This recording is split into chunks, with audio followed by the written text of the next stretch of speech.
Yeah, I don't know, someone decided to pull a plug on us. Despite them receiving 53 million Kina check last week, I think. So in this sort of tough time, we need to be sensitive to assist each other, keep going. 53 million Kina paid in tough times, and most of these areas are areas that we've been carrying for many years. Our government has been cleaning up this. Anyway, the landlords are business. They're not charity for us, so they're operating in a business manner. We understand this. We will pay what is outstanding and owed to them, but our government is seriously moving into owning buildings again. And I just give you all an example.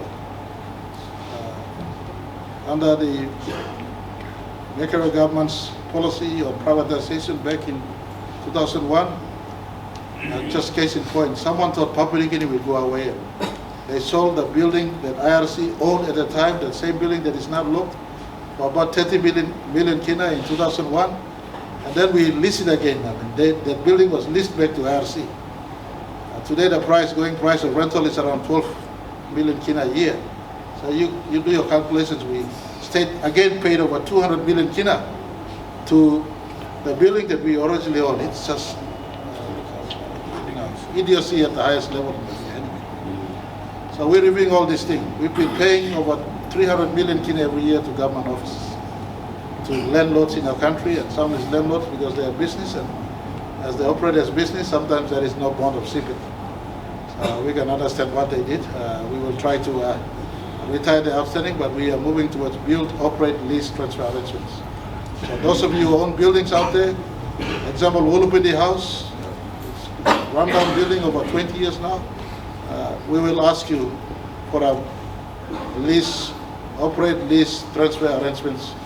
If you don't want to go into this, government through BOLD program will start to build offices, and we will work towards owning them 10, 15 years after we paid out the leases. Papua New Guinea is not here to die and run away tomorrow. We're here to stay forever. And government offices must be owned by government itself. We will work on this one. We will look at shifting all government public service proper offices into the Waigani City Prison. The Lands Minister and the Urbanization Minister has a program on this. We'll get to work with the DPM.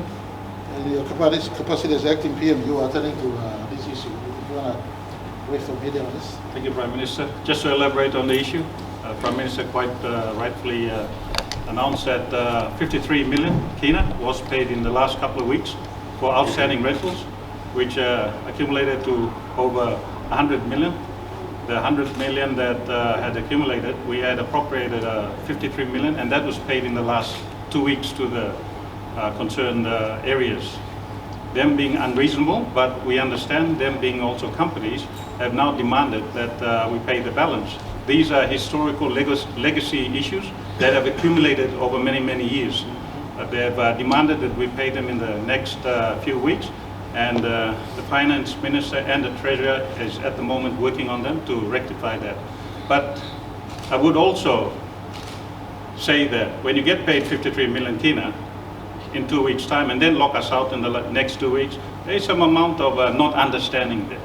So, as the Prime Minister pointed out, we are now looking at renovating the Morata House. We are looking at alternatives in the strip down opposite Parliament House to build, operate and transfer for government offices as we move forward in the next few years. So we move away from renting properties like that.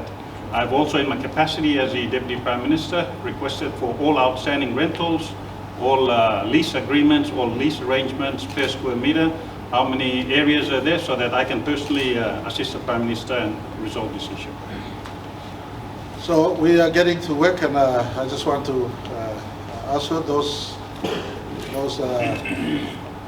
landlords that your bills will be retired and join us to go towards government owning those buildings.